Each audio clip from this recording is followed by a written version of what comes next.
Bismillahirrahmanirrahim. Falamma sami'at ma ketika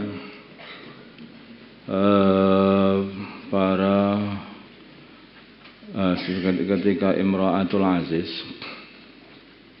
istrinya Al-Aziz, Imra'atul Aziz mendengar bimakrihinna, dengan ghibahnya para wanita kepadanya, al-salat maka Imra'atul Aziz mengirimkan ilaihinna kepada mereka para wanita, wa'adadat dan Imra'atul Aziz menyiapkan lahunna untuk mereka para wanita mutakaan tempat bersandar, maksudnya itu tempat untuk bersandar, kemudian di situ itu untuk makan, tempat makan ada sandarannya, dan disiapkan pisau di situ itu. Dikatakan mutaka itu dikatakan karena mereka ini pengen enak-enakan di dalam makan, itu orang-orang zaman dulu gitu itu. Wa'adat atau yang dimaksud adalah mutaka itu adalah telanan juga bisa. Talenan. Wa'adat juga, wa'adat dan Imra'atul Aziz memberi kulla wahidatin setiap satu minhunna dari para wanita sikinan pisau. Wa qala dan Imra'atul Aziz berkata kepada Nabi Yusuf, "Ukhruj, keluarlah kamu alaihinna kepada mereka para wanita." Falamma ra'ainahuma ketika mereka para wanita melihat Nabi Yusuf, akbarnahu maka mereka para wanita mengagungkan Nabi Yusuf. Waqata'na dan para wanita mengiris-ngiris aydiyahunna tangan-tangan mereka. Waqulna dan para wanita berkata, hasya lillahi, maha suci bagi Allah, mahada ini bukan basyaran manusia, in hada ini bukanlah illa malakun kecuali adalah seorang malaikat karimun yang mulia. Jadi mereka ini sampai mengiris-ngiris tangannya tanpa terasa, saking ketenggengan melihat ketampanan Nabi Yusuf. Dikatakan bahwa Nabi Yusuf dikasih separuh ketampanan.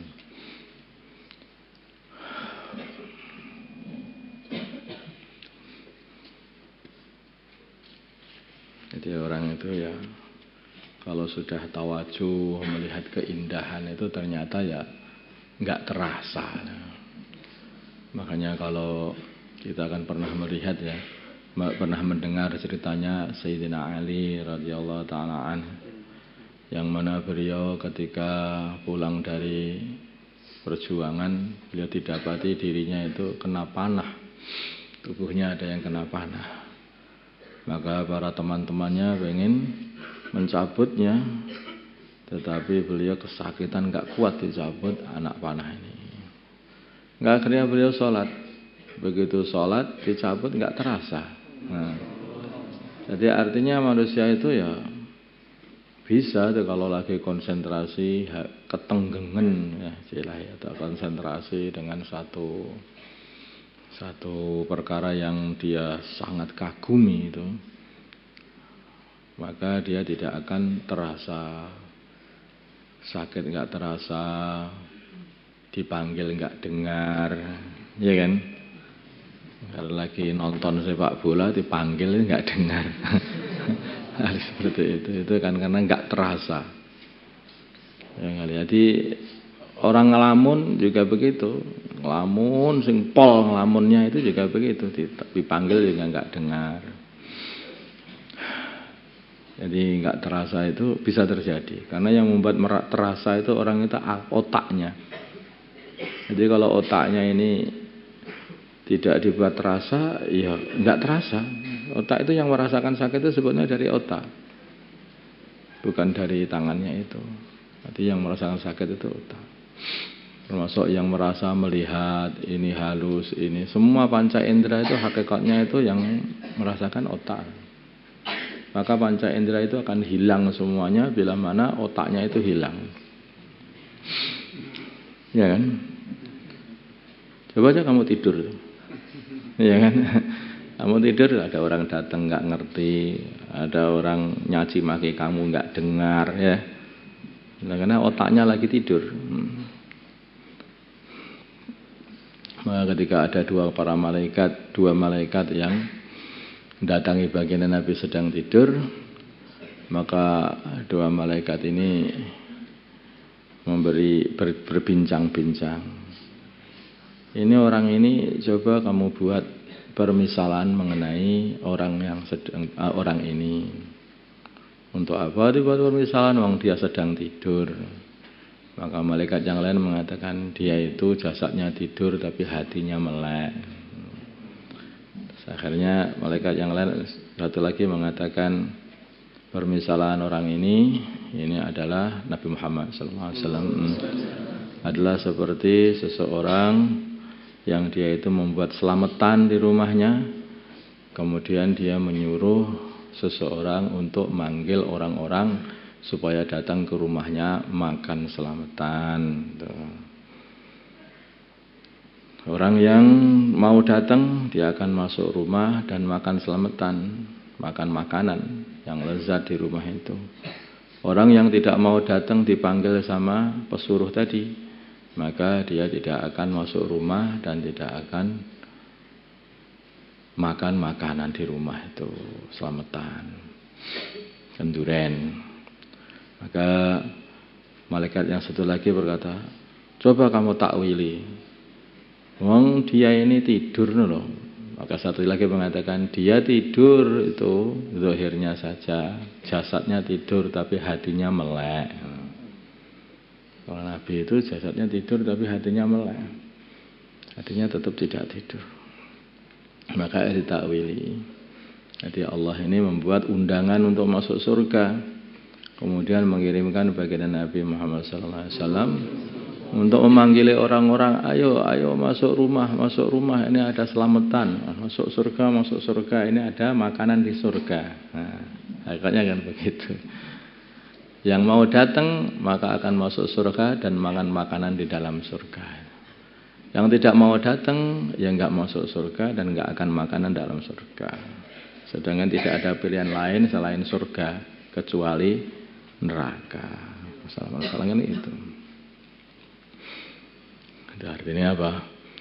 Artinya itu kalau orang itu lagi tidur itu, kalau adatnya orang biasa, yaitu akalnya hilang. Ketika akalnya hilang, ya tidak mendengar dan tidak bisa melihat. Panca inderanya jadi apa itu? Tidak berfungsi lagi.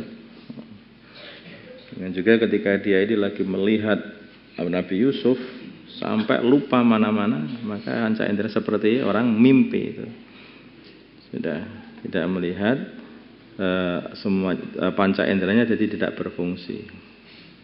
Sehingga tangannya yang seharusnya merasakan sakit itu tidak sakit, karena yang sebetulnya yang merasakan sakit itu kan otak. Lah otaknya lagi konsentrasi ke satu titik, yaitu kepada Nabi Yusuf.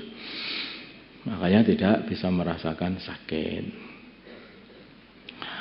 Qalat berkata imra'atul aziz fadalikunna, maka itulah alladzi lumtunani, orang yang kalian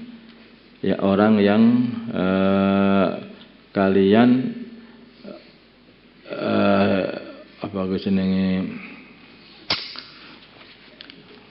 cela aku, yang kalian mencela aku fihi di dalam mencintai dia.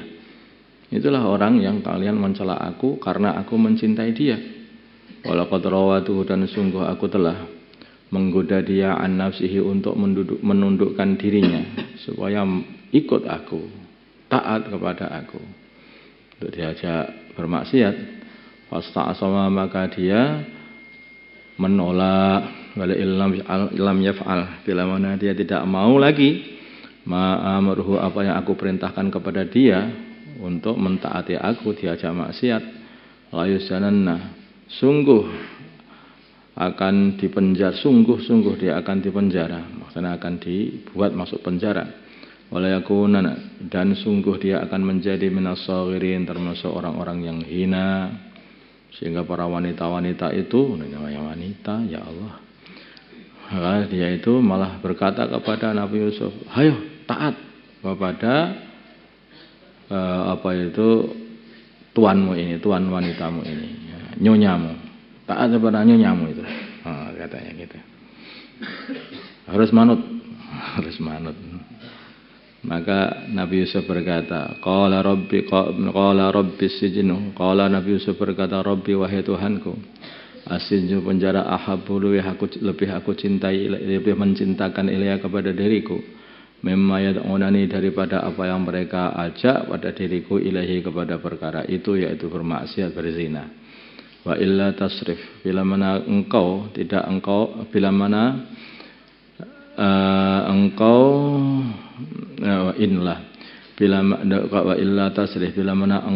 singkirkan ani dari aku kaidahunna tipu daya mereka, asbu maka aku akhirnya jadi condong ilaihinna kepada mereka para wanita, wa akun dan aku akan menjadi minal jahilin termasuk golongannya orang-orang yang bodoh mengikuti mereka itu. Insyaallah. Fastajaba, karena kondisi Nabi Yusuf ini kan kondisinya dijadikan seorang budak ya pada waktu itu. Ya. Jadi tidak bisa tidak dia itu hanya kalah saja sama para tuannya dan nyonyanya, itu kalah aja. Akhirnya yang diminta Nabi Yusuf itu hanyalah penjara saja lebih aman. Ya Allah, nun penjara mawon aman gitu aja. Kalau aku sampai mengikuti para orang-orang bodoh ini jadi bodoh juga nanti aku enggak ngerti agama orang ini. Jadi bodoh enggak ngerti agama. Fastajaba maka mengijabahi lahu kepada Nabi Yusuf doanya Nabi Yusuf, Rabbuhu Tuhannya Nabi Yusuf. Fasarafana maka Tuhannya yaitu Allah menyingkirkan anhu dari Nabi Yusuf kaidahunna tipu daya para wanita. Jadi innahu sungguhnya Allah wa ya Allah as-sami'u yaitu zat yang maha mendengar perkataan atau maha mendengar doa, ala alimu lagi maha mengetahui dengan segala perbuatan. Masya Allah. Nah, di mana-mana itu ya Imra'atul Aziz di mana-mana juga ada sekarang ini. Iya kan? Kadang-kadang Imra'atul Aziznya itu ya di jalan-jalan. Iklan itu Imra'atul Aziz tok itu. Iklan sabun Imra'atul Aziz. Iklan sampo Imra'atul Aziz. Iklan mobil aja loh Imra'atul Aziz.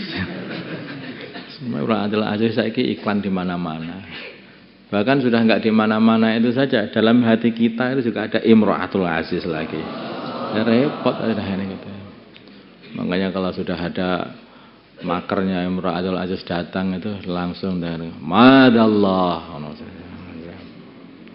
ma'udzubillah, minta perlindungan kepada Allah. Insyaallah ya. Setan itu ya bisa ditolak dengan doa. Setan itu ya dengan doa. Terus lawannya itu dengan doa, namanya setan. Dan setan itu tidak akan berhenti-henti terus menggoda manusia. Makanya bisanya hanya doa. Doa di antara ini kan masalah kemaksiatan begini ini yang membuat orang itu lupa dalam Al-Quran, lupa hafalan, lupa ilmu ya dari kemaksiatan seperti ini. Kemaksiatan ini membuat lupa. Karena maksiat itu akan menghitamkan hati yang hitam ya lupa Al-Quran. Akan menghitamkan hati. Lah zikir itu menerangi hati. Banyak zikir hati tambah terang. Mengingati Allah. Lah banyak bermaksiat hati tambah gelap. Doa kepada Allah SWT supaya dijaga. Tidak henti-hentinya kalau kita ini sholat selalu minta, selalu dikasih petunjuk. Ihdinas siratal mustaqim, siratal ladzina an'amta 'alaihim ghairil maghdubi 'alaihim waladdallin. Setiap rakaat kita membaca itu. Karena apa? Kita ini hanya bisanya doa. Ini musuh itu enggak karu-karuan kating keleper di sekitar kita ini. Ada musuh zahir dan juga ada musuh batin, yaitu setan, itu yang tampak ataupun yang enggak tampak. Kalau enggak, bisa terjadi orang itu hari ini masih beriman, pagi-pagi iman, sore-sore sudah lepas imannya. Sore-sore masih beriman, pagi-pagi sudah lepas imannya. Makanya itu harus hati-hati, selalu minta perlindungan kepada Allah. Wong kita ini mau membaca Al-Quran saja, itu diperintah untuk membaca ta'awud dulu. A'udzubillahi minasyaitonir. Orang baca Quran saja itu juga masih diganggu oleh setan. Makanya baca ta'awud, doa dulu. Allahumma salli ala sayyidina Muhammad wa ala sayyidina Muhammad wa ala sayyidina Ibrahim wa ala ali sayyidina Ibrahim wa ala sayyidina Muhammad wa ala sayyidina Muhammad wa ala sayyidina Allahumma arhamna sayyidina Muhammad Allahumma salli ala sayyidina Muhammad Allahumma salli alih baina qulubi ummati sayyidina Muhammad Allahumma ansur ummata sayyidina Muhammad Allahumma asbin sultanan nasira sallallahu ala sayyidina Muhammadin nabiyil ummi wa ala alihi wa sahbihi alhamdulillah.